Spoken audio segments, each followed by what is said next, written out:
అందరికీ హాయ్ అండి. వర్షాలైతే భారీగా ఎక్కువగా పడుతున్నాయి ఈ సంవత్సరం. జనరల్‌గా భూమి కింద వాటర్ ఉంటదంటారు గదా! భూమి కిందుందో, ఆకాశం పైనుందో వాటర్ అర్థం కావట్లేదు. నాన్ స్టాప్‌గా వర్షాలైతే పడతానే ఉన్నాయి. మళ్ళీ ఈరోజు గూడా ఒక వాయుగుండం పడుతుందంట నైట్‌కి. అది పెద్ద తుఫాన్‌గా మారబోతుందంట.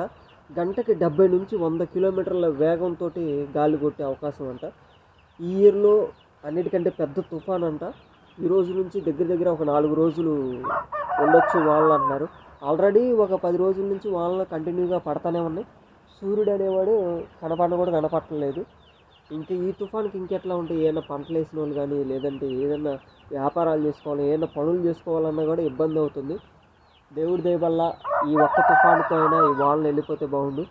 ఇంకోటి ఏంటంటే ఈ సంవత్సరం అసలు ఎండాకాలం అనేది లేదండి. ఎండాకాలంలో వానలు పడుతున్నాయి, వానాకాలంలో వాన పడుతున్నాయి, చలికాలంలో కూడా వానలు పడుతున్నాయి. ఈ సంవత్సరం అంతా, ఈ సంవత్సరం మొత్తాన్ని 4 సీజన్స్ కాకుండా ఒక వర్షాకాలంగానే ప్రకటించడం జరుగుతుందన్నమాట.